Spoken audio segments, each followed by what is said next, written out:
right, how's it going, guys?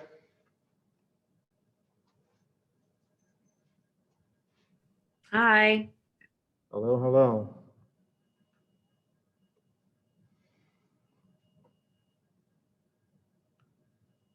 Hi, Stephanie. Hello. So, damas y caballeros, we've reached the end. I think it's just you guys who have logged on and me. No one is actually here in class, at least not yet. So I'm just going to go ahead and get started, and they'll catch up when they get here. So, guys, this is the last class, and basically what I have planned. Oh, I'm grading your third essays right now. They should be done within the next 24 hours. I'll have them back to you the usual way. And then by tonight, hey Dante, by tonight we should have the end of the. By tonight we should really have your fourth essays in, and then I'll grade them as soon as possible. And yeah, I think I'll be communicating to you on your fourth assignment. When I email it to you, I'll also provide you with your final grade on that fourth essay.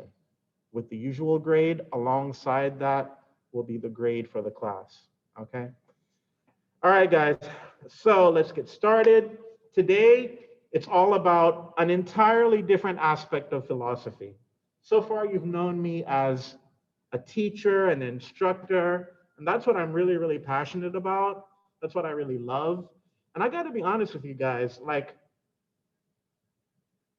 when I think about teaching philosophy, especially to new students, I still have that same youthful, energy and enthusiasm, because I know that it's a challenge to make something so abstract and so, technical, to make it relevant to students, new generations of students. And sometimes, guys, I love teaching so much that I'm like, you know what? Even if I never make any unique discovery of my own, even if I never become some great researcher, I'm perfectly fine teaching Aristotle and Heidegger and Leibniz for the rest of my life. Like, that's enough to fill my heart and make my life meaningful. But, I mean, I'm doing a PhD, and you can't get a PhD just by teaching. You have to do some research. So after years of teaching and years of just reading this and that, living life to the fullest, I'm finally coming to the point where I think I have something original to say. And this PowerPoint that I'm about to share with you is a nice little summary of the current state of my research. This PowerPoint is something I presented about 3 or 4 weeks ago to my department. It was through Zoom. I presented it through Zoom.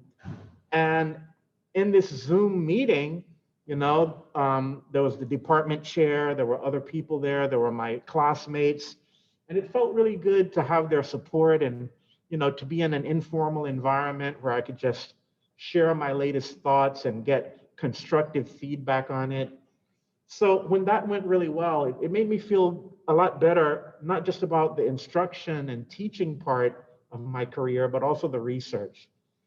So now I'm eager to share it with you, so you can see the other side of me, the researcher side, and you'll see kind of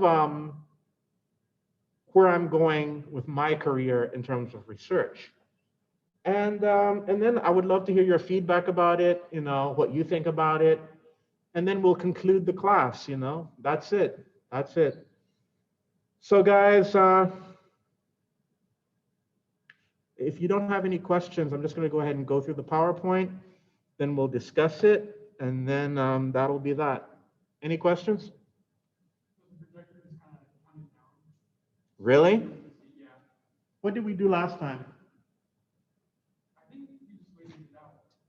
Oh, did I press something, or? Because I need that PowerPoint. Let me see. Oh, you're saying it just came back by itself? Okay. I don't know what to do. It came back? Yeah. All right, great. All right, guys. So here's what's going on. If you have no questions, let's get going. So guys, this is what's going on. Here's my introduction to my research. The first thing that's going on, guys, is after years and years of teaching introduction to philosophy, a beautiful thing happened to me, a kind of epiphany, a kind of intuition happened to me. I started to realize all these topics, all these divisions of philosophy that I've been teaching you. Hey, how's it going? All these divisions of philosophy that I've been teaching you, the insight that I had is that all of these things are fundamental aspects of just what it is to be human. And it struck me. Logic, right? Logic gives you the human understanding of the proper way to think, the formal ways of thinking, the formal laws of thinking, right? So we went through logic. What did we find in logic? Well, we found deductive and inductive arguments, right? What are those, guys? Those are very human things. They are representations of what we understand to be the formal laws and procedures for reaching conclusions that are well supported and that are both valid and sound, right? But those laws are not sort of eternal, transcendent, objective, sublime laws. They're just reflections of what it is to be human. And when we engage in this human activity called thinking, this is a representation of, what it means to think as a human being. Maybe there are other ways of thinking that we just don't know about, but since we're all human, these laws of thinking seem to be at least universal for us. So that's logic, right? Let's move on. Metaphysics, right? Metaphysics is all about God, the study of things like God and things like being and reality and existence, things like personal identity and free will, right? That's what metaphysics is. But once again, just like with logic, metaphysics is just an aspect of what it is to be human, right? It's in our nature to speculate about a whole bunch of stuff that we cannot actually confirm or ever have evidence for, right? That's why we make sophisticated arguments for God. It's not because we know, it's because we're desperate to try to know. We don't know. So we do everything in our power to kind of support our faith. Remember, someone like Kierkegaard or Pascal thinks it's more natural and more human and more honest just to have faith, because all this fancy reason stuff, not only is it not really secure, but it's rather remote from true humanity. The true human condition is to be utterly subject to uncertainty. Uncertainty. That's real life, uncertainty. So what's a more human response to uncertainty? Faith.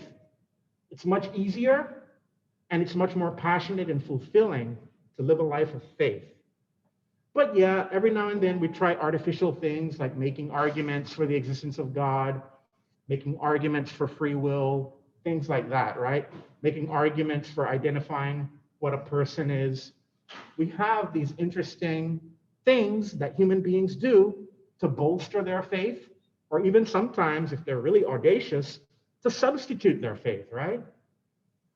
But it's very, very human to try these little techniques. Just because we've got a little language, we try and make fancy claims and propositions and support them the best we can with logic. But metaphysics, just like logic, you'll see this thing called the human being very clearly. And it's a very fragile, very naive, and very innocent thing that you'll see if you look at it properly with all that logic and metaphysics. Guys, metaphysics is all about making claims that you can barely support. And so at some point, you start asking, hey, wait a minute, how would you even know any of this, right? And once again, you reach a very human thing, epistemology. What is knowledge? We have a whole bunch of beliefs A lot of these beliefs are irrational, come from our environment, our parents, our community, our nation, the age we live in, our generation. These beliefs just seem to pop up from nowhere. And then after we already have them, it's so human of us to try and justify them and see if we can show that they're true. So, epistemology, just like it follows down the same path that logic and metaphysics do. It's a very human thing. It tells a story about what it is to be human, that we try to justify all this stuff, and that we never really get past the psychological aspect of being human, which is belief. Some of our opinions or beliefs are more sophisticated, using the technology we get from, logic and stuff, but really, we're the same old mammals we always were. Transition now to a very interesting aspect of being human, right? Axiology. It's a very interesting aspect of being human. We value things. We call some things beautiful, others ugly, and we call some things good, others bad, and we use our states and our governments and our legal systems to prohibit some things, to mandate or require other things. And then a lot of stuff, especially if you're in a liberal culture, you just permit a lot of things. But all of that is a very, very human thing, guys. It's very, very human to prohibit homosexuality in many parts of the world. It's very, very human to require people to pay taxes, even for stuff that they might not want to. And of course, so much stuff is permitted, especially if you're not in a totalitarian government, right? So what are we looking at here, guys? As we head towards the final topic, which is a branch of axiology, existentialism, it is a very human thing to ask, what is my life? Who am I? What is my identity?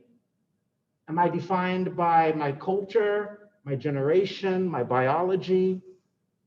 Am I defined by my beliefs, my thoughts, my feelings, my anxieties?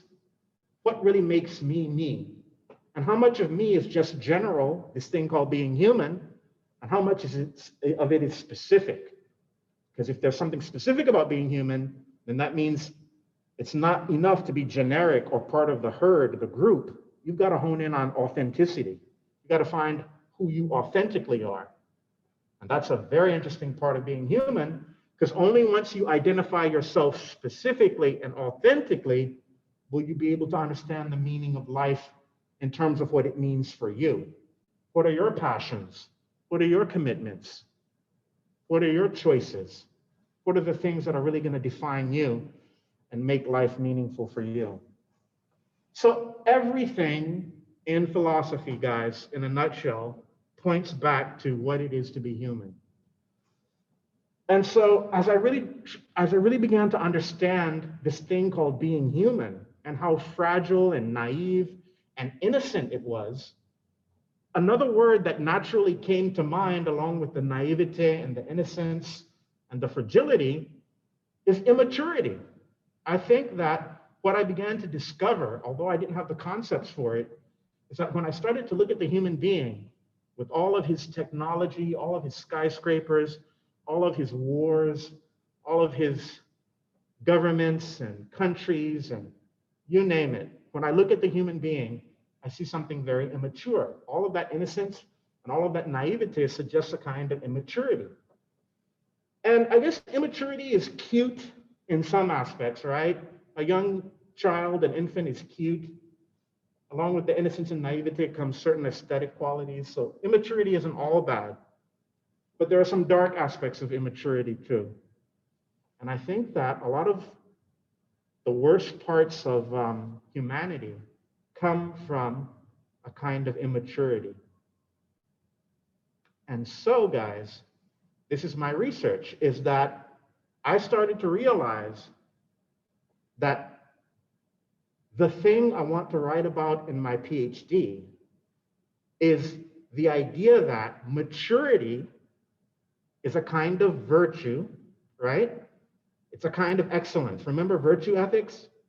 Remember we had deontology, we had consequentialism, and virtue ethics. In virtue ethics, it's not really about particular actions being right or wrong. It's about particular excellences that a person can have or not have. So a person can be courageous. That's one kind of excellence.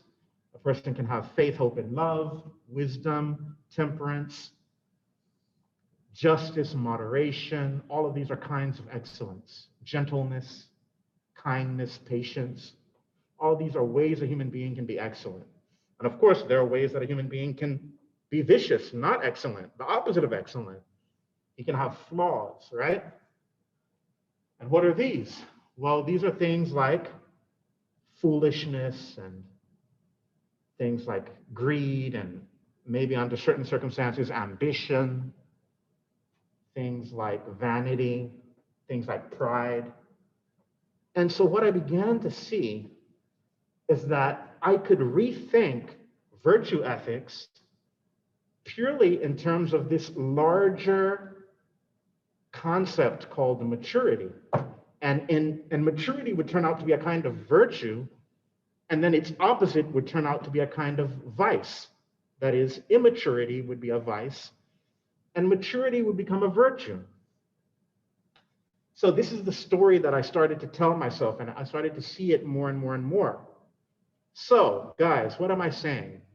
I'm saying that there's a way to reconceive ethics, and in particular virtue ethics, such that all the particular virtues like pride, all the particular virtues like faith, hope, and love, and justice, and wisdom, gentleness, kindness, patience, there's a way to summarize all of that using one concept. That is, all of that is a form of maturity. And this is something that I'm struggling to support. Like, this is where examples come in and data and a lot of conceptual work. But the bottom line is that I really believe that maturity is a kind of meta virtue. So wisdom, courage, gentleness, all of those are particular virtues, particular ways of being human, and particular ways of being excellent as a human, right? That's what I believe.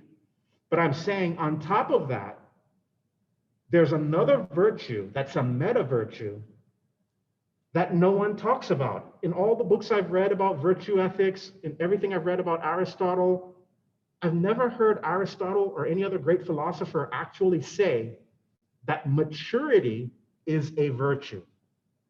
And so that's where I think I'm being original. You get my point? My research is original in two ways. One, I'm saying that maturity is a virtue, and it's not just any old kind of virtue, just like courage or faith or wisdom. It's a very special virtue. It's a meta virtue. What is a meta virtue? A meta virtue is beyond any particular virtue, and it embodies itself in the particular virtues. So what does this mean, guys? It means that maturity is the kind of virtue that you can only identify in other virtues or other sets of virtues or other groups of virtues. If you try to isolate maturity itself, it will be very difficult. Maybe there are particular examples of just pure quote unquote maturity, but I don't think there are, and I haven't found one yet.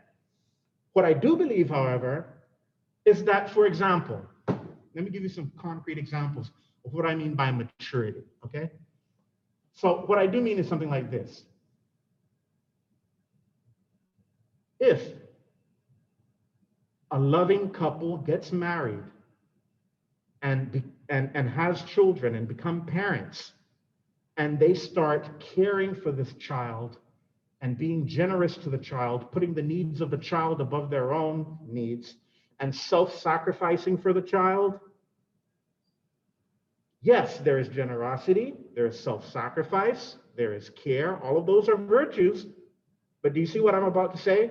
I'm about to say there's an even bigger virtue that is being embodied in all those particular virtues. That is, to truly be a parent is to be mature. There's maturity there.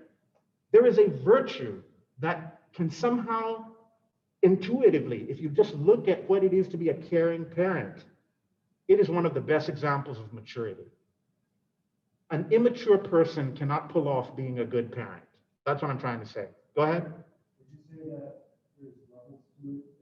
Like, what I'm thinking right now is maturity from your standpoint would be collaboration of like all virtues together, a little bit of each virtue to make maturity, right? Yeah, and let me be careful about this.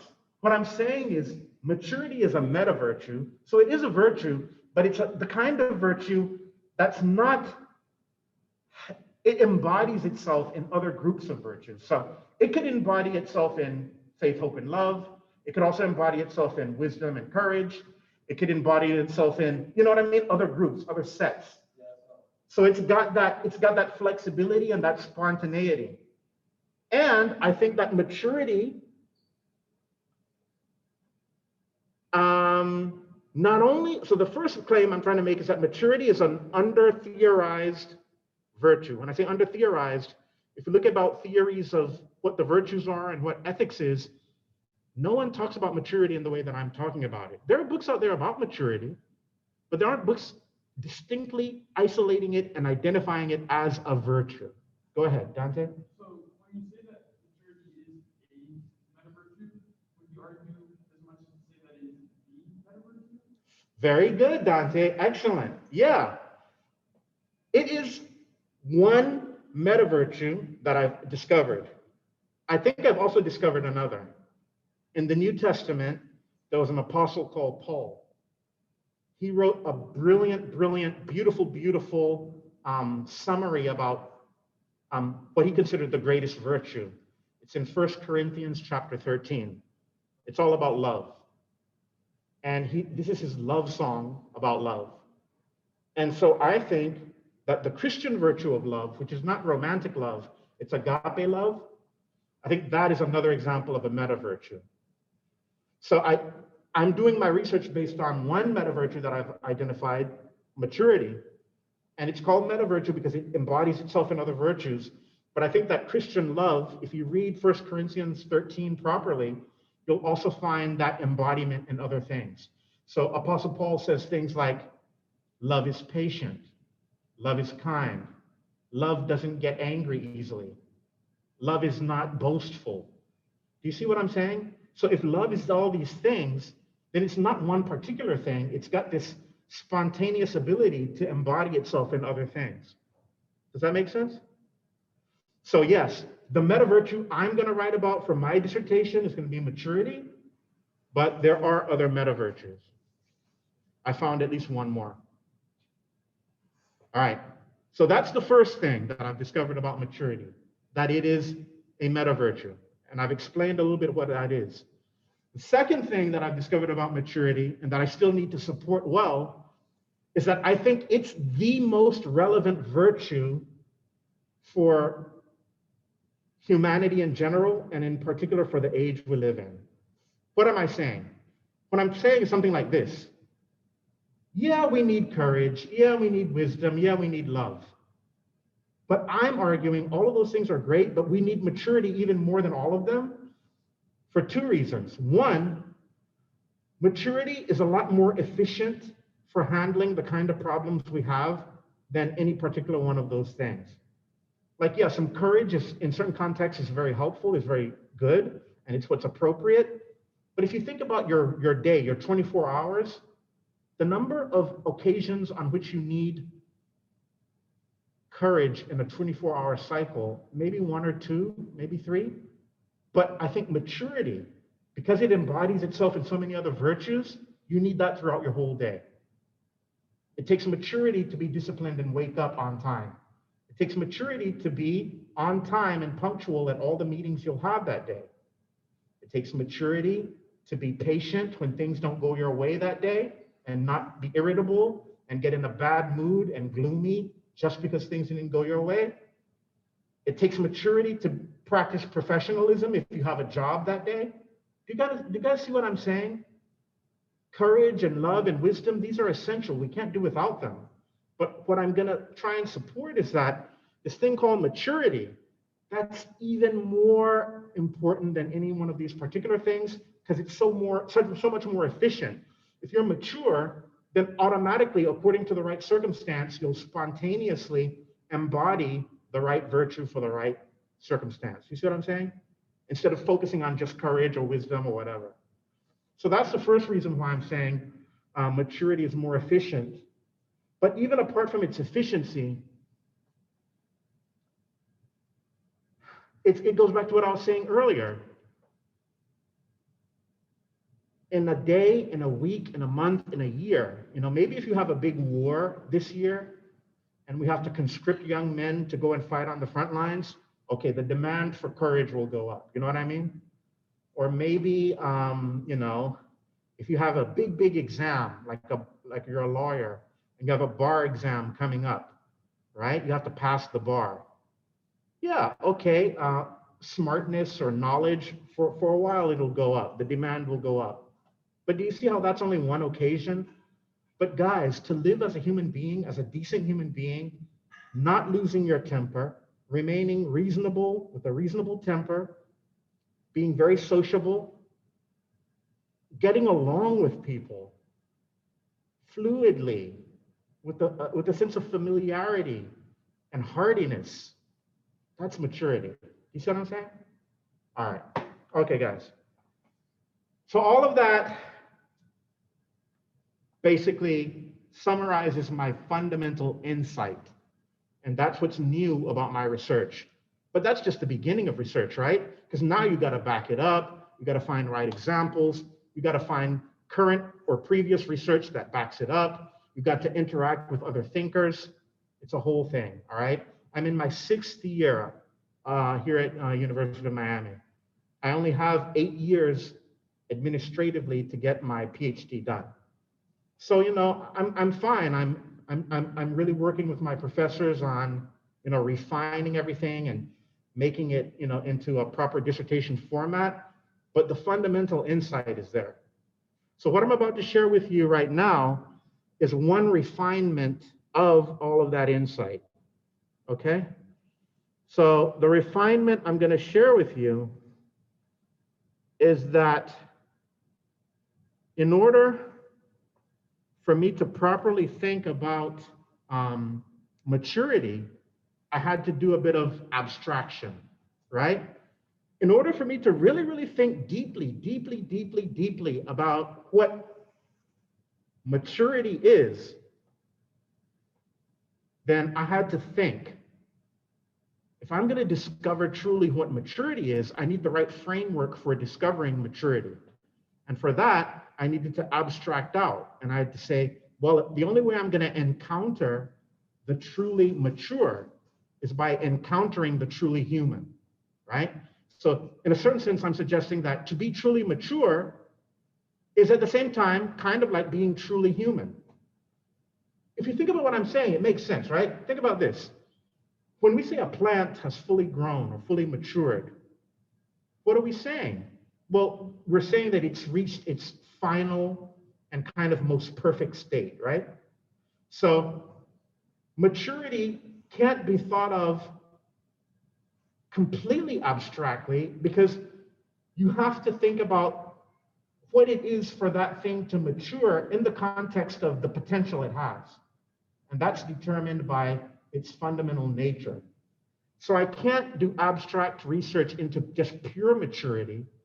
I need to frame it in the terms of, okay, it's one thing for an avocado tree to mature. It's another thing for a tiger to mature. But if I'm going to discover what maturity truly is for someone like me or you, I've got to frame it in terms of what it is to be human. You got it? And then there was one final level of abstraction above that. In order for me to truly encounter the truly human, I needed to find, remember this concept of essence? I needed to find the essence of humanity. I needed to go really deep and say, okay, let me lose all familiarity with what I think is truly human, and let me go as deep as possible. And I was inspired by one philosopher that we discussed during our class, Descartes. Remember, Descartes had this moment where he said, I'm tired of living blindly. I'm tired of just walking around with a whole bunch of beliefs that I inherited, but that I never really sorted out for myself, right? So he got rid of his old foundation for his old beliefs and got rid of everything and tried to discover everything new. And what he discovered was himself, right? And in discovering himself, he discovered some activity, the activity of thinking.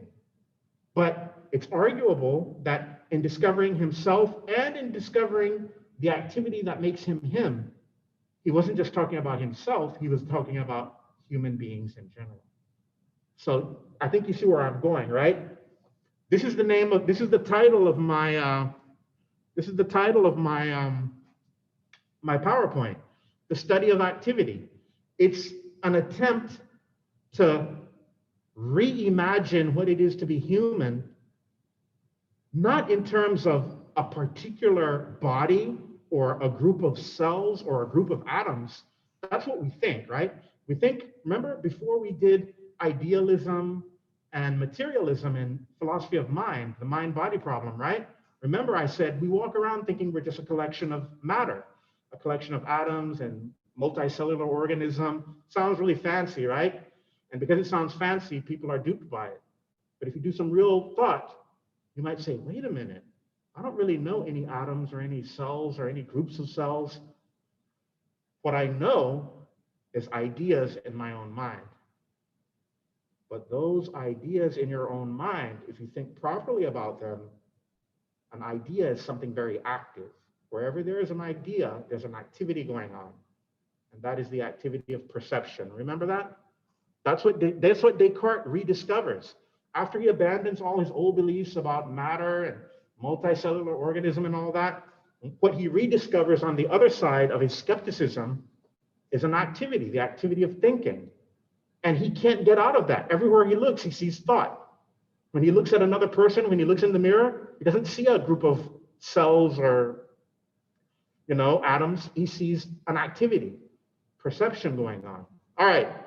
So in order for me to really, really, really frame properly maturity and all that kind of stuff, I needed to go deep and to go into the study of activity. So this is my PowerPoint that I put together. The study of activity. It's the concept and experience of activity in the history of philosophy. And so, in order to set the tone for this philosophical project I'm going on, I had to ask a basic question. How can we set the tone and create a local atmosphere that is conducive to the plausibility of the claim that activity as a concept and experience has a lot to offer philosophy to muse and ruminate on? Guys, all that language is basically saying we're doing something quite unfamiliar, so we need to set the tone and create a context that would be welcoming and inviting for people to think for once, hey, we use this word activity all the time, but let's see how much benefit or harvest or advantage we can get from it philosophically. If we rethink what it is to be a human being in terms of this concept of activity, what might we discover? It's a little experiment. Now, it's not an experiment in a lab. It's a thought experiment, a purely philosophical experiment. What would we discover if we reconfigured everything and philosophy and humanity in terms of activity? All right? So the question is, how can we set the tone and try to reimagine everything in terms of activity, both as a concept and experience? And the best answer, by reintroducing philosophy itself as an activity. Not to think of philosophy as a group or a set of propositions or claims that are set in stone. No, to think of philosophy as a bunch of activities. And by showing philosophy as an activity, it'll open the door to reimagining what the human being is. Just the same way Descartes reimagined what the human being is. All right, guys. So, philosophy as activity. Guys, one thing is for sure, philosophy is an intellectual activity. What is intellectual? Guys, most human beings are intelligent. But intelligence just means you have the capacity to figure things out. An intelligent person is like a clever person. They can make their way through the world. They can get through, some of its challenges and obstacles. They can figure ways to survive and get out of problems. But even though they have the capacity, they don't have the inclination to constantly use it. Now, an intellectual person is the person who has a passion for ideas for their own sake. You see what I'm saying? That's a person who, left on their own, even when they have no problem to solve, even when their refrigerator is full, they're still doing algebra. They're still doing logic. They're still doing theology. You see what I'm saying? That is a person who is intellectual. So one way to think of philosophy as an activity, it's an intellectual activity, kind of like mathematics and astronomy and medicine. Some of the most ancient intellectual activities we have on the record. Now, lowering the level of abstraction a little bit, guys, philosophy is also a cultural activity. What do we mean by that? Well, if you study history, there have been movements like the Renaissance, where we had humanism. Montaigne was one of the greatest philosophers of Renaissance humanism. And humanism is basically, like I said, it's a cultural activity where people said, you know what? The medieval period emphasized God and how great God is and how wretched we are. But humanism kind of corrected that and said, you know what? God is great, but it's kind of great to be human too. And that's why Leonardo da Vinci and Michelangelo, they take pride in the beauty of their sculptures and paintings. Why? Because they're painting human beings. And the human being has a kind of glory and an aesthetic. So he's not just wretched, all right? Scientific revolution, Galileo.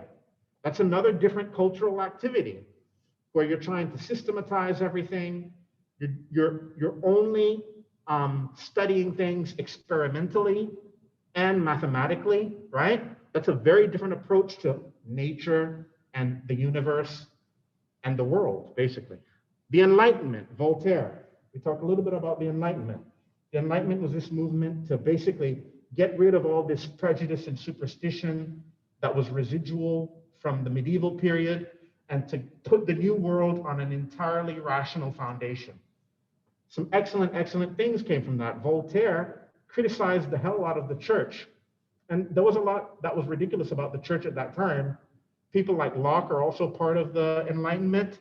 What did they do? Gave us the principles for founding our Constitution. Our founding fathers were looking towards Locke and Voltaire for inspiration on how to set up a new government in the new world. And our founding fathers were members of the Enlightenment. Benjamin Franklin, Thomas Jefferson, all right? And then finally, Romanticism. Remember what I told you about Rousseau? Romanticism was a reaction against Enlightenment. It said, wait a minute, there's something a bit off about emphasizing only reason and humanity. What about this other aspect? What about feeling? What about the violence and wildness of emotions? Aren't those beautiful too? So Rousseau emphasized that not everything about rational civilization is good. The primitive people have a kind of wisdom. Along with their primitive status, they have a kind of primitive wisdom. All right, so all of these are philosophers: Montaigne, Galileo, Voltaire, Rousseau. These are philosophers, but now they're not philosophers just as pure intellects. They're philosophers as parts of larger cultural movements. Do you see that? So they are functions. They are functions of something bigger than themselves. Maybe they weren't totally conscious of it. Maybe they were, but they were agents of something bigger than themselves. And then finally, philosophy just as a trendy activity. Guys, we've got fashions in music, right? That come and go. Fashions in dress, fashions in cars, all this comes and goes. Well, philosophy is no different. It's perfectly human, right? Philosophy isn't some superior thing levitating against the rest of us. There are trends and fashions and mentalities that come and go in philosophy, just like everywhere else in life. So, stuff like materialism, idealism, determinism, skepticism, atheism, all of these come and go, come and go. right? So philosophy isn't this monolithic, stable, eternal thing. No, it changes just like the rest of the world. This is important, guys, because when we're talking about philosophy, we're trying to humanize it. You see what I'm saying? We're trying to humanize it so that we can see exactly what the human being is through the lens of philosophy. All right. So Descartes as a paradigm case study. A paradigm is just a really, really good example of some broader thing you're trying to study. So to me, when I thought through the history of philosophy, Descartes was a perfect example of someone who really, really illustrated the intuition I was having, that we can rethink the human being, not in terms of an actual state, like a mechanical material state, like a body, but rather, if we abandon that prejudice, we can reimagine him as a bunch of activities. Activities like faith, activities like reason, and of course, activities like maturity. Maturity will turn out to be an activity. You see my point? Maturity will turn out to be an activity, and it'll turn out to be the most relevant activity that we need for a lot of the issues we're going through in our current world. So Descartes. Descartes, as I shared with you guys, he's very important for a number of reasons, but the main ones are he has an ethic. He has a kind of ethics. His ethics is self-reliance, right? He says, look, I can't rely on anything outside myself. I only have my faculties, my senses, and my reason. My senses are unreliable, so I'm gonna not trust those. I'm gonna rely purely on my reason, right? That spirit of relying on yourself is a kind of ethics. It means don't trust anything but yourself. Remember, that's very bad from the church's point of view, right? You don't want a bunch of people mistrusting the church and relying on themselves. And then he also is important because he gave us the modern burden and blessing of utter subjectivity. It becomes hard now to really demonstrate that anything outside of you is real. Instead, as you look out at the world, you don't see an external world, you see an internal world. There's all these ideas filling up the field of vision, and that's all you see is ideas in your own mind. So, what I'm arguing is that Descartes reconfigured our understanding of activity in light of the scientific revolution, and thinking is now a metaphysical activity as opposed to the mechanics of Galileo, which is just a physical activity. So if you ask Galileo to summarize the world, he would say, oh, the world is mechanical, right? Everything is mechanics. Everything is a bunch of energy flowing through material things and shifting them through different states of motion and rest. That's a mechanical understanding of the world. You see what I'm saying? Whereas Descartes is reacting against that, saying, no, actually the world is not just physical, it's actually metaphysical. And the metaphysical activity, but beyond physical activity, is thinking. All right? So let's see what he means by that. So this is the outline of my entire PowerPoint. Part 1, interpreting Descartes' second meditation. We're going to support a particularly insightful interpretation of Descartes' meditations that offers a new understanding of activity. Part 2, we're going to look at some other case studies that support what we're seeing in Descartes, that will allow us to revise the history of metaphysics away from states and mental states and physical states to mental activities and physical activities. So activity will begin to show up under this new lens. And then finally, some objections and replies, all right?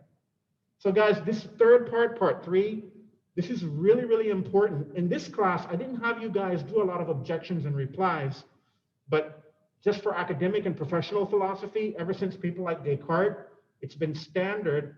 One of your duties as a researcher is to incorporate, before you even get to it, before you even hear back, anticipate what some people might remark about your research. They might say, yeah, you mentioned this, but what about this objection? Or this wasn't really clear. Could you clarify it? You know, things like that. So do your due diligence, anticipate what pushback you might get, and then that'll really help advance your case. All right? All right, let's go. So, now methodology. Methodology just means a study of the kind of method or approach I'll use to support my argument. First thing I'm saying, there will be no attempt at a totalizing, exhaustive explanation of all phenomena and all philosophy as mere activity. Guys, you have to be modest, right? Like the amount of knowledge and information out there is just too much to process, you know? So I need to set myself a modest goal, limited horizons, and do that really well. And then the rest of my career, I can spend it supporting it and building, adding on slowly. It's better to do a smaller job really, really well and gain credibility than to be too ambitious and everything is vague and blurred and sloppy. You know what I mean? All right. So, very important. We are going to have a kind of rigor, disciplinary rigor, but it's not going to be mathematical. The first science that many philosophers point to as being the most rigorous is mathematics, right? Starting with Pythagoras and later through Plato. After what Euclid accomplished in geometry, many philosophers held up mathematics as the standard for what knowledge is. Why? Because knowledge is associated with certainty, and certainty is associated with proof. And mathematical proofs have been like the Pythagorean theorem, that's been like the standard for what it is to truly have knowledge. But guys, I'm not engaged in that kind of project. So just because I don't have the mathematical quality of exactness, I'm arguing that doesn't mean I'm not being rigorous. There are other ways of being rigorous. If you are a historian, for example, there's a kind of rigor. You know what I mean? You're not doing mathematical proofs, but you can still be rigorous in your understanding of the Renaissance, you know? You can have tons and tons and tons of references. You can have a deep, deep understanding of how to interpret ancient texts. You know what I mean? There can be rigor, there can be standards, and you can meet those standards, and your peers can appreciate those standards, even though it's not a proof. You see what I'm saying? All right. So what will be my rigor in my approach? Well, I'll be questioning things, and I'll be formulating very well formulated, very provocative questions. I'll be offering some arguments. I'll be doing critical thinking, and I'll be doing systematic presentation of things, right? Once I gather all my thoughts, I'll present them systematically. Look at that. All of those are activities. Questioning is an activity. Argumentation is an activity. Critical thinking is an activity. And systematization is also an activity. So I'll be experimenting, like I said, with different configurations of the first principles that lay the foundation of philosophy or metaphysics. So we have a hypothetical here. What would happen to the configuration of metaphysics if we assumed activity as a first principle? What does that mean, guys? What I'm saying is basically this. Ever since in the ancient world, we had Democritus and Leucippus, who were atomists, and then later on with John Dalton and other people like chemists who began to say, you know what? At its core, the universe is made up of small, irreducible, indivisible bits of matter called atoms. Ever since then, the first principle, that is the most elemental understanding of our world, especially for scientists, has been states of things. An atom is a state of thing. It's not an activity. It's a state of being, a state of affairs. So what I'm arguing is that since science has been so successful and it's dominated our culture, we should try the experiment of trying to re-understand history and see if we can tell another compelling story purely in terms of activity. Does that make sense? All right, let's go. Part 1, interpreting Descartes' second meditation. So remember, when we were studying Descartes, in his first meditation, he destroys his old foundation, and he even invents an evil genius, right? An evil demon that's constantly deceiving him. In the second meditation, he tries to fight back against the evil genius and ask himself, can I discover anything certain and beyond doubt, even in this evil demon situation? And he thinks he does, right? Descartes erects a new foundation for his metaphysics in his discovery that he must exist. But we got to be real careful here. We got to slow down. Because when he says he exists, we got to remember we're using language, right? So he's using HE, a symbol, but if he's just destroyed everything he believes, and now he's discovered that, quote unquote, he exists, there's a new discovery that needs to happen. You see that? That's a symbol. So yes, HE, he exists, but that's a purely logical conclusion. Are you following me? He can say that I exist, right? But that's just a mark on a paper or a sound. He has a lot of work to do since he threw away all his old beliefs. He has to fill in a new vacuum, a new void. He has to say, this symbol called I, what the hell is that? You see what I'm saying?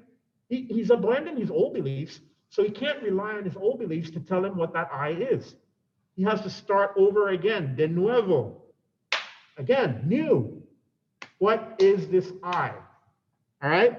So with this discovery comes a new burden. This discovery is a purely logical discovery in the technical sense. What he has discovered is merely the logical conclusion that something which he refers to as I or me must exist. But this conclusion is merely verbal because these words are symbols, purely logical references. So now the new burden, after the logical burden of discovering that he exists, the new burden is to determine in a purely linguistic medium, just using language, what does that I refer to? All right. Here we go. So, okay. Reasoning as activity. So what do we discover when we see Descartes philosophizing about what he is? Well, what is it to philosophize? It's to reason, right? So reasoning is an activity. Do you see that? If you read it too quickly, you won't even see this. But if you slow down, you're like, hey, wait a minute. There's an activity going on. It's reasoning. So the conclusion that Descartes reaches that he exists is itself an activity. It's a logical activity. Inference as activity. I don't know if Descartes was fully conscious of this, but I'm trying to make it explicit. Even if he wasn't conscious of it, I want us to be conscious of it. Moving right along, we've already talked about this. Perception as activity. He has this principle where he says, whatever ideas are clearly and distinctly perceived are true, right? And he invokes an activity when he does that. Perception, the activity of perception. So his idea of himself, insofar as he has any at this stage of the meditations, is an activity. It's a perception. All right. Reference as an activity. When he refers to himself using the I, that is an activity, referring. Right? So in purely linguistic terms, reference can be understood as both a noun and a verb. Here's an example of a noun use. You go into a job interview, they ask you for your references, and you give them a sheet of paper with the references. So if you say, here are my references, you're using references as a noun. Do you see that? That's the noun. It's referring to a thing. But here's an example of the verb use. If in a classroom, I tell a student, your reference to Descartes as the founder of modern philosophy was conventional, but problematic. When I say your reference, I'm not talking about a thing anymore. I'm talking about his act of referring to Descartes. Do you see that? All right. So reference is yet another activity. And all of this is coming just from the second meditation and a certain passage in it too. Those meditations were short, remember? But we're isolating certain passages, and this is what we get. Being, existence, appearance, all as activities. So the Cartesian claim that I am, I exist, invokes existence, being, and appearance, all as activities. To say I am means that I exist or I appear.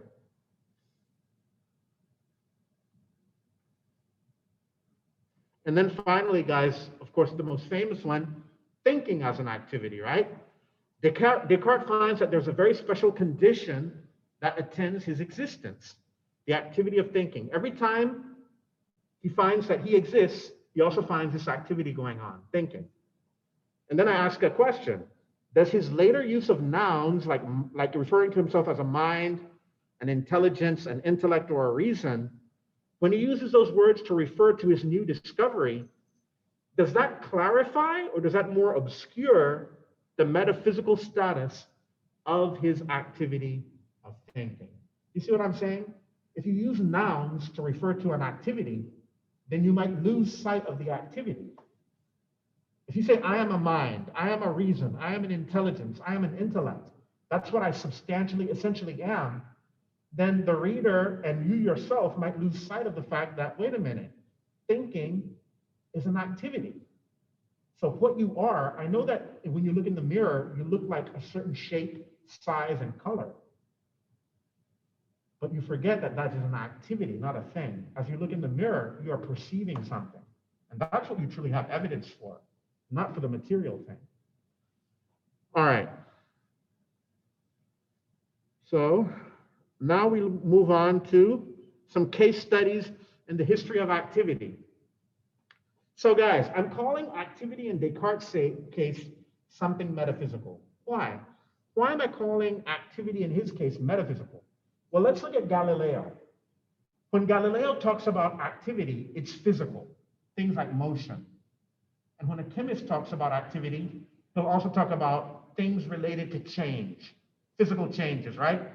Changes of state, liquid, solid, gas, or chemical reactions, right? All of those are physical changes. What I'm arguing is that thinking is an activity, but it's not like the physical ones. You can't actually see thinking. What you see are things like ideas or perceptions, but the perception itself you can't see. It's kind of like consciousness. If you really think about it, you can be conscious of things, but you can't take yourself out of where you are and look at the consciousness happening. If consciousness is an activity, yes, you could call it awareness or something like that. You could be aware of a lot of stuff, but you can't sort of spy on yourself or be a voyeur and catch yourself in the act of being conscious. You see what I'm saying? So if you can't actually see it, then it's beyond physical, which means it's metaphysical. Metaphysical isn't very, fancy or, strange. When we say metaphysical, we just mean beyond physical. It's something non-physical or beyond merely physical, right? Even if you study neuroscience, even if you look at someone's brain, you still won't see thinking happening. You see what I'm saying? It's not physical. All right. So if the metaphysical refers to all things that do not appear, as the ultra-empiricists, people like Hume, or the logical positivists, right, interpret it. People like Wittgenstein and Carnap and A.J. Ayer, then technically activity is metaphysical, whether you can think of it as conceptual abstraction or a concrete intuition. So the following are some case studies that further illustrate the centrality of the metaphysics of activity in philosophy. So what am I doing here, guys?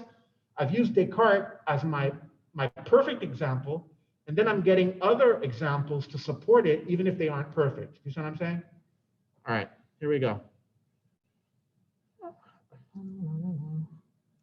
All right, Johann Wolfgang von Goethe. Guys, there's a great German philosopher. His name is Goethe. This guy is like my hero. He's my idol. He's like the greatest. Did I share him with you? I shared Goethe with you? Yeah. All right.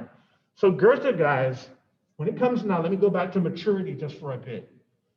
If there's any person who I've ever discovered in the history of the world who's a better guide to how to become mature, I have found so far no one better than Goethe. Like he is the perfect example of what true maturity is. And the concept I want to introduce to help you further refine what I mean by maturity is development. He's constantly developing, constantly evolving. Guys, this development is even more precious, in my opinion, than the genius of someone like Shakespeare, Mozart, who else is a genius? You know, Isaac Newton. Why is this more important, guys? Because a genius, we use this word genius all the time. You know, Einstein is a genius. And I'm not denying that he's a genius. All I'm saying is there's something even more important or relevant than being a genius. Because what if you're a genius, but your talents are like a vampire and they consume you totally just so you can invent a new argument or a new theory or something like that? You see what I'm saying? You've got all the rest of you that needs to be developed. So I would rather see someone who's well developed and very harmonious and well balanced and well proportioned than someone who's overdeveloped in one thing. You see what I'm saying? So the reason why Goethe is my hero is because he knew that there are many sides to me, and I need to always beware of overdeveloping one side at the expense of the other. So he's rational, right?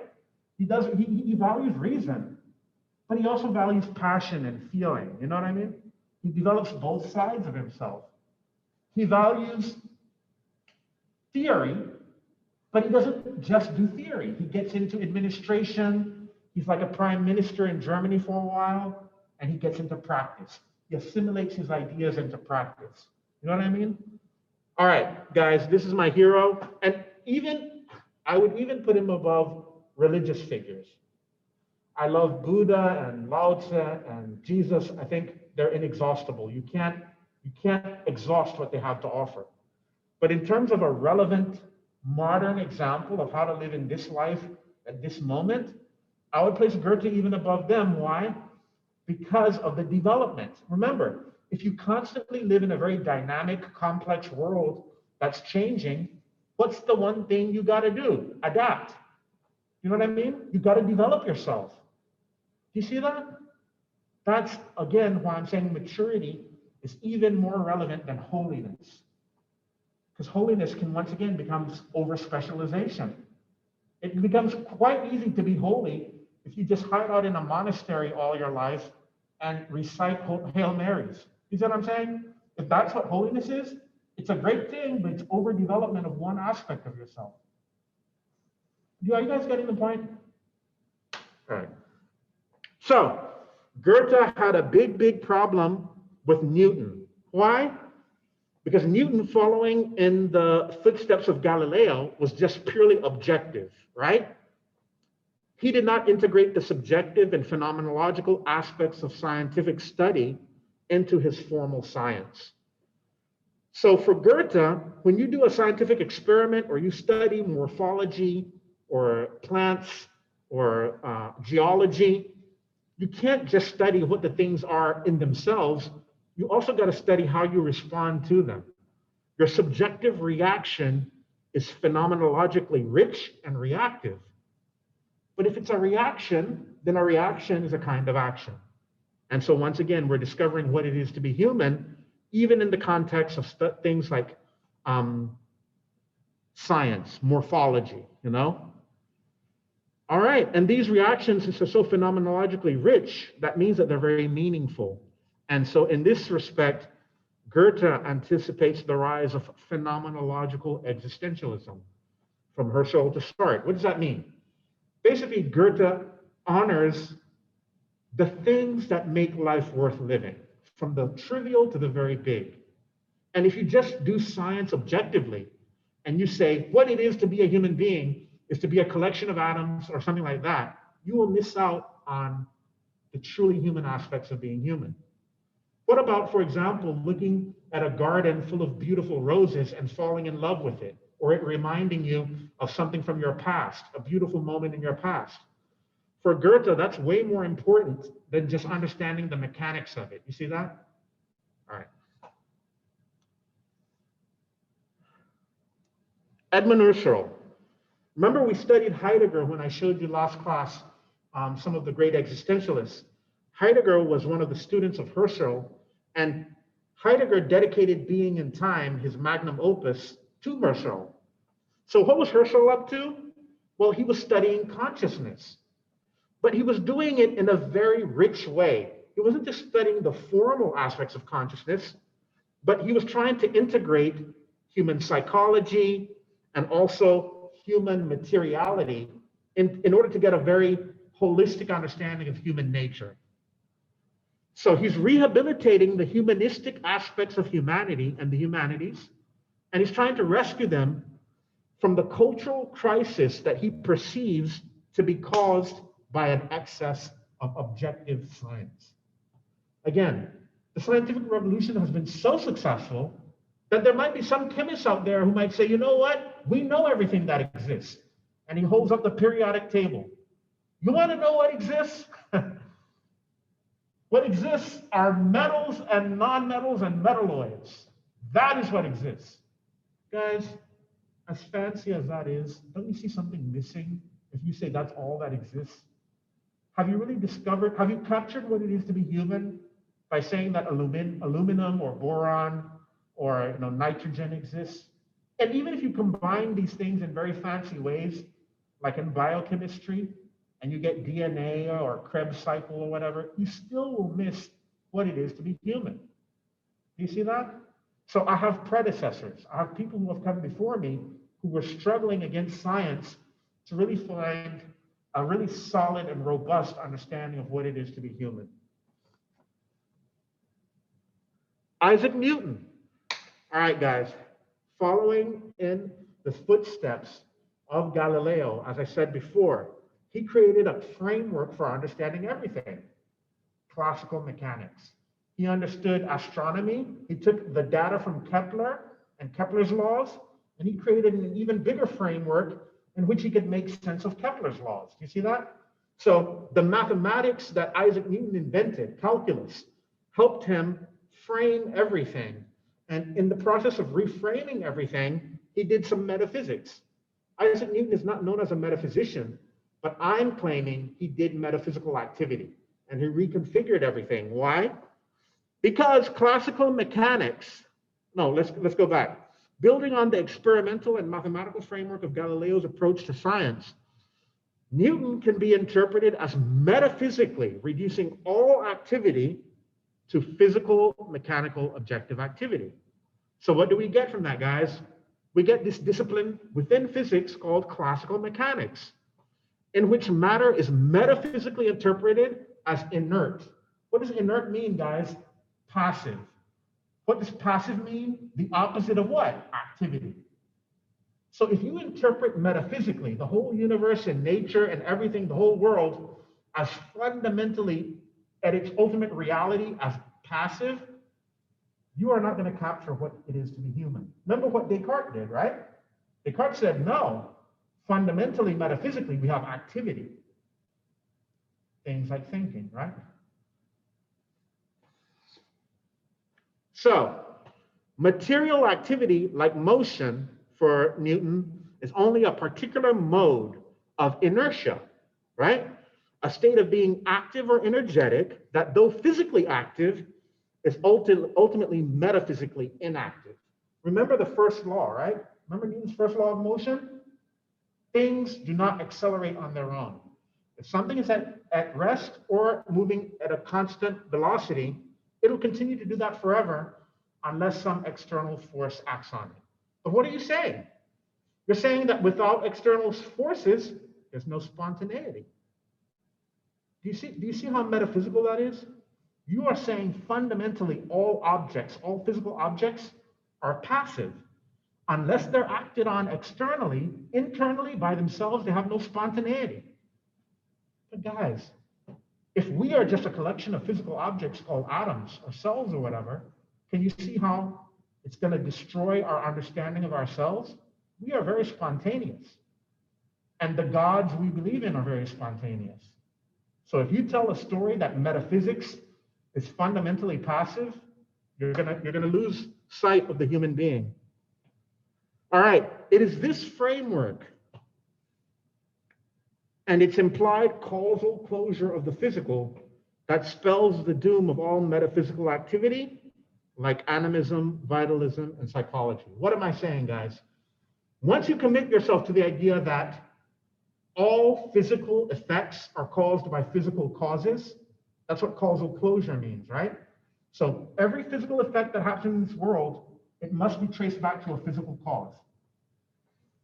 Guys, what that is saying is that nature is self-contained, and all distributions of energy within nature are the explanations of all the activities, physical activities we see within nature. So what does that mean about me? That means as I'm moving here in front of you, all the movements I make cannot be attributed to something metaphysical like a person or a soul or anything like that. They must be traced back to some other physical thing which was a cause for all of these physical effects. That means animism, the belief in souls, is gone. That means vitalism is gone. In biology, they used to believe that we have an animating principle, something that's animating the whole thing, something metaphysical that is controlling everything. That's gone. Now in biology, they follow physics. Physics is a foundation for biology. Newtonian physics is a basis for biology. That means there's no vitalism. There's no vitality independent of the ATP molecules and the Krebs cycles and all of the glucose being broken down, all the carbohydrate metabolism. That's how they're going to explain that daydream you had, you falling in love. You see what I'm saying? All that rich, phenomenological, meaningful stuff that existentialists use to make life meaningful, it's gone. So just like evolution reduces you to nothing but a sophisticated mammal that evolved, something like Newtonian physics, when it's taken as a total understanding of everything, existentialism is threatened. David Chalmers, in the study of the history of consciousness, guys, David Chalmers is the modern authority on consciousness. And he studies a branch of philosophy known as philosophy of mind. And what he struggles to do is to make sense of how can we have something like consciousness within nature? Because if nature is what Newton thinks that nature is, right? A bunch of atoms interacting mechanically, then consciousness doesn't seem to fit into that.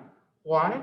Because nature, according to Newton, is something objective, right? But consciousness is something subjective. Consciousness asks questions like, what is it like to be you? What is it like to experience pain? You can't answer that objectively. You see that? You have to rely on the subjective report that someone gives you. You stab someone, you hear them say, ouch. You can guess that they said they felt pain. We have to ask them, how did that feel? And you said, it felt painful. Now, because we share language, we can understand what that means. But ultimately, his consciousness of his pain cannot be studied objectively under a microscope or a telescope or any, you see what I'm saying? Even if you crack open his skull and look at his brain, you still cannot see pain or consciousness of pain. And that's true of colors, smells, religious experiences, you name it. You know what I mean? Does that make sense? All right. So, it is not even considered within the domain of possibility that consciousness might be an activity and a metaphysical activity as well. So if a natural effect can only be explained by natural causes, qualia or conscious experiences appear as theoretically idle and odd, to say the least. You'll be like, why in the world does pain exist if all that exists metaphysically is a bunch of atoms? How can something like pain, a subjective experience, even exist? Chalmers can't answer that because he's not thinking of consciousness as an activity. He's trying to fit it into a rigid mechanical framework. And then there's my instructor, Michael Sloat. He's in the philosophy department here. He's my advisor and the chair of my dissertation committee. He comes up with a very interesting theory about what human life is like. And I've been inspired by him to refine my understanding of maturity. He offers a new approach to the understanding of human motivation, which is what he calls neutral motivation, which is neither egotistical nor altruistic in its motives. But this neutral motivation is also collaterally a metaphysical understanding of activity.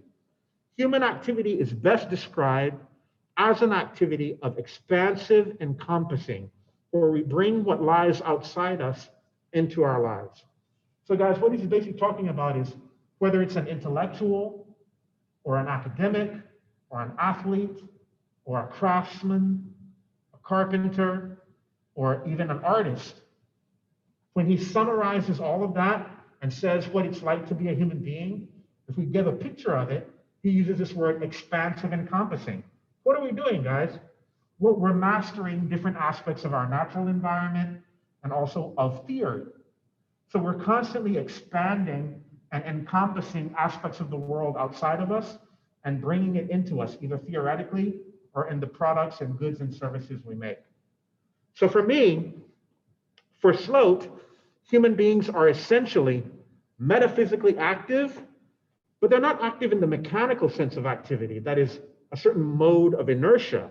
Rather, his laws of motion are very humanistic, not only because they're phenomenologically rich, very meaningful, because of the skills that you use, the poiesis, the skills that you use in managing the world, but also because they're not intrinsically moralistic, and they presume a kind of innocence in humanity. All right? So I'm building my concept of maturity off of that kind of thing. And this is the objections and replies, guys. We're at 7:51, so I won't go through all these objections and replies, but these are some of the things. Innate ideas like activity are not credible. That's one objection someone can make against me. Activity is an intrinsically vague concept. I haven't defined it well. Activity is not theoretically fruitful. What does it really explain? Activity is not theoretically conservative. So for example, the law of conservation of energy says energy is neither lost nor gained. It's always conserved. But if I introduce activity metaphysically, then I could say God could affect the world and change the amount of energy in it. You see how energy would not be conserved? The same with our souls. If our souls are active, we're going to lose the law of conservation of energy. So some people would say that's not a good thing if you lose basic laws that have been so rigorously upheld in science. And then finally, activity is not theoretically plausible, meaning we just can't fit it into our current frameworks of understandings of everything. All right, guys.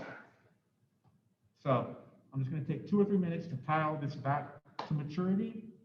Questions, abrazos, and then I'll say goodbye. Here's what's going on. By re-understanding activity, guys, it helps me understand that something like a virtue is a very human thing. It's a way of being excellent.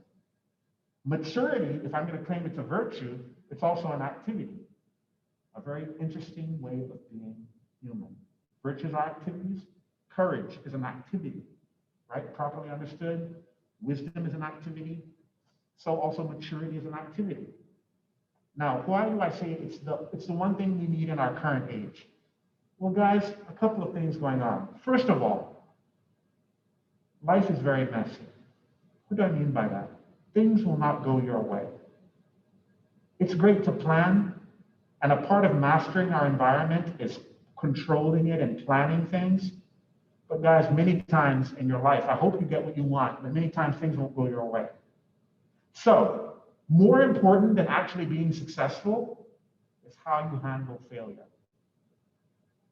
And what I argue is that people who can only handle success but cannot handle failure, they might be geniuses, but they're not mature. You see that? A person who from the beginning takes a humble, lighthearted, carefree approach to life's ups and downs, he may not be a genius, but he certainly is more mature. Life is messy. You're not going to get everything you want. And even if you have faith in God, He's still going to close certain doors and open others. He might not open the door you want.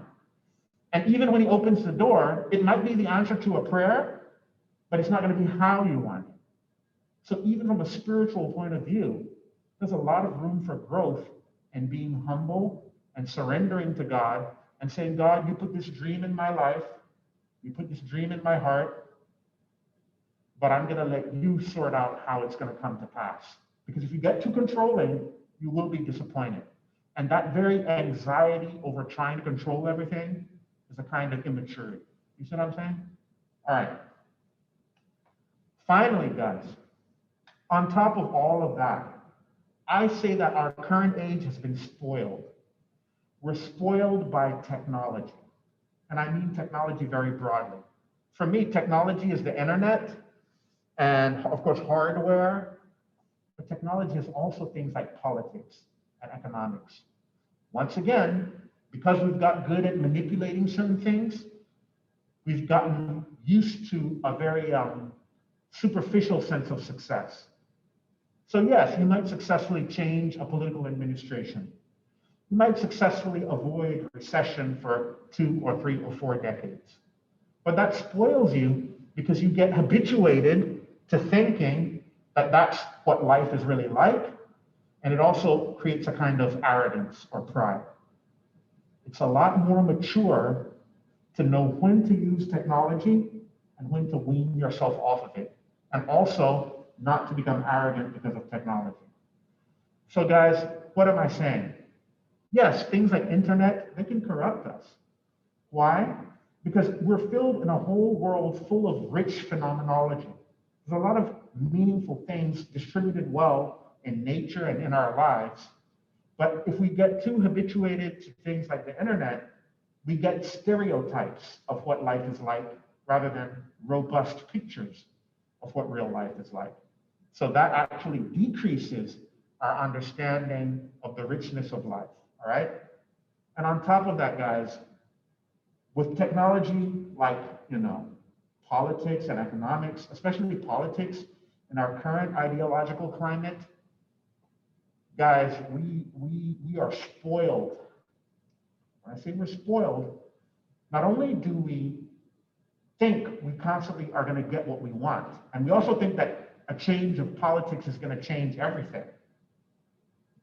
But what's really sad is that we lose a kind of humanity that goes with maturity, the empathy required to empathize with people who are different from you. Again, life is messy. What does life messy mean? Not everyone is like you. That's part of life's messiness. You see that? Not everyone will agree with you. So how you react to people who are different from you shows a lot about your maturity. You see that? If you scream and shout at everyone who's different from you politically, religiously, you know what I mean? That's immaturity. There's room for growth there. All right? And so this is the last word I'm going to say. This activity called maturity, which Goethe is a good example of, the truly mature person is very humanistic. What does humanistic mean? It means, guys, that you see the overall arc of life and you see what's typical in life. And there are some exceptional things that are wonderful about life, like genius and holiness and all that. That has its proper place. But what's typical in life is things like successes and failures, getting what you want and not getting what you want. You see what I'm saying? That's a bit more typical of life. And so maturity involves, yes, celebrating the exceptional things about life, the Einsteins and the Newtons, but also celebrating your infant daughter and the fact that she's healthy, celebrating the fact that even though you didn't get what you wanted in the previous election, life went on and things weren't so bad, celebrating the fact that you actually fellowshipped with people who were not like you and you learned to appreciate their humanity, developing a sense of humor and not taking yourself so seriously and not taking life so seriously. And then finally, in what's typical about life, there's a lot of flaws we have faults, we have errors. Instead of holding us to a standard of perfection, which would be exceptional, just be grateful that we have the grace of God or the grace of the gods, that even though we're not perfect, we still are excellent in many ways.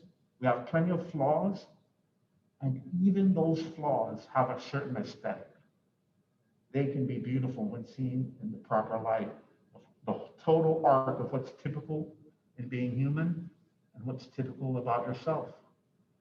So with that kind of mentality, that the human being is beautiful in his virtues and his vices, that to me is what the activity of maturity can help you to see. And that will make you well disposed towards life.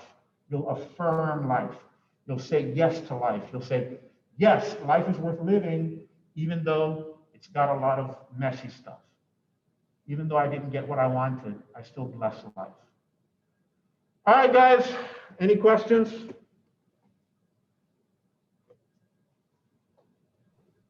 Thank To the end. Oh, hi, people. Hello, people on the internet. Hi, Sarah. Hi. Yeah, we've come to the end. Any questions? I'll be grading your third essay within the next 24 hours and sending it to you.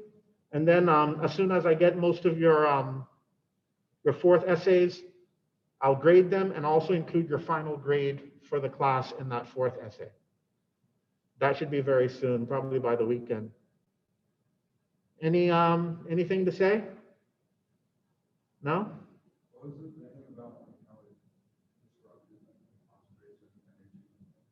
What I said about metaphysics and physics. Yeah. So if you metaphysically interpret physics as the most real thing, and then you say every physical effect has only a physical cause, then you're saying there's no such thing as souls, and even if they are, they can't influence this world. There's no such thing as souls or gods. Because if there was God and he's omnipotent, he can do whatever he wants, that means we can have miracles, right? The supernatural. You can interfere with physical causes and create physical effects from metaphysical causes. Do you see that? That would be disrupting our science. Scientists do not tolerate miracles. Even Leibniz, he was in love with Christianity, but even he resisted miracles. Because for someone who's trying to explain something, if you have too many different ways of explaining it, it's not elegant and it's going to lose its plausibility. So if you have one way of explaining things, saying every physical cause has a physical effect and vice versa, then you have one monolithic framework and it's elegant and beautiful. And then you'll try to accommodate all exceptions into what's typical. But we still haven't done that because we've discovered electrical charge, right? Electrical charge, that doesn't fit into our framework. So that became fundamental. And then light, radiation, we can't fit that in either. So electromagnetism had to become a separate thing after Newton from gravity. So we have gravity, that's what Newton perfected. And then the Scottish philosopher scientist Maxwell, he discovered electromagnetism. That couldn't fit into the gravity framework. So that had to create another foundation. But those are two now different ways of explaining phenomena. It's not elegant. You see what I'm saying? It's not one framework. So Einstein and others, people like Max Planck, they were trying to fit everything into one unified framework. One framework that explains all physical phenomena. Gravity, electromagnetism, strong and weak nuclear force. You see what I'm saying? Quantum mechanics threw a monkey wrench into that. So right now we're struggling with things like string theory to make sense of everything. Something like string theory looks very elegant. It's a nice framework, but there isn't the experimental results to back it up. Any other questions? Well, I only ask you one favor. I have to take off the mask one last time for you to see me. And I want to shake your hand, and then I'll say goodbye. So come up.